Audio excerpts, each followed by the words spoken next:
Hello, today I'm going to continue the book called Frindle by Andrew Clements. Last time I read until page 12. Page 12, so today I will continue from chapter 3 called The Question. Chapter 3, The Question.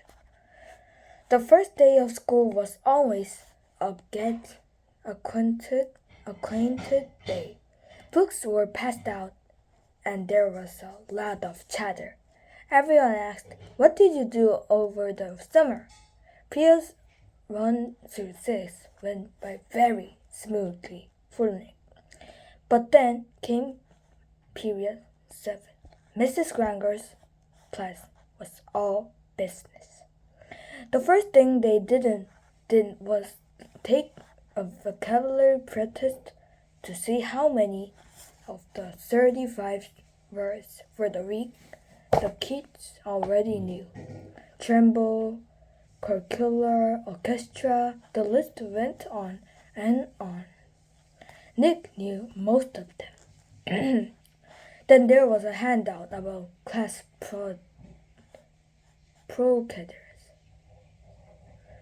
After that, there was a review paper about cursive writing, and there was a sample sheet showing how the heading should look on every assignment. No laptop for 37 minutes straight. Nick was an expert at asking the delaying question, also known as the teacher stopper, or the guaranteed time waster at 3 minutes before the bell. In that split second between the end of today's classwork and the announcement of tomorrow's homework, Nick could launch a question guaranteed to sidetrack the teacher long enough to delay or even wipe out the homework assignment. Timing was important, but asking the right question, that was the hard part. Questions about stuff in the news. Questions about the college the teacher went to. Question about the teacher's favorite book or sport or hobby. Nick knew all the tricks, and he had been very successful in the past. There he was in fifth grade, near the end of his very first language arts class with Mrs. Granger, and Nick could feel a homework assignment coming the way a farmer can feel a rainstorm. Mrs. Granger paused to catch her breath, and Nick's hands shut off.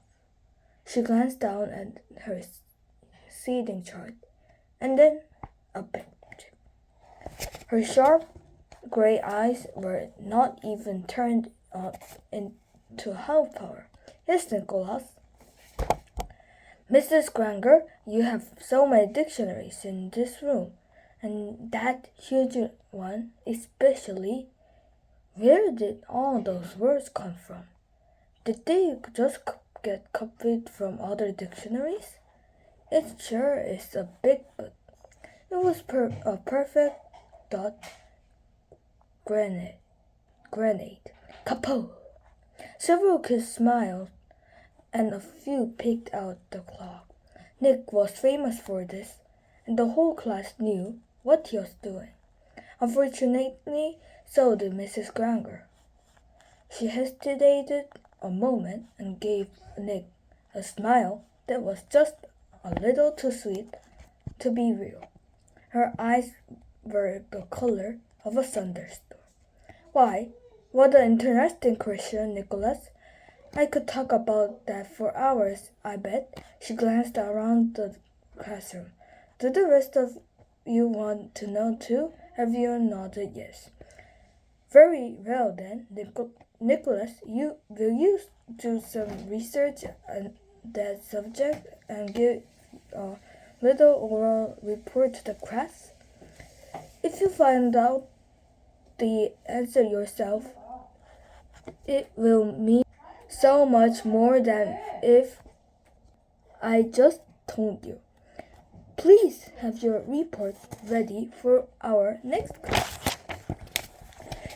Mrs. Granger smiled at him again, very sweetly. Then it was back to business. Now, the homework for tomorrow can be found on page 12 of Words Alive book. ...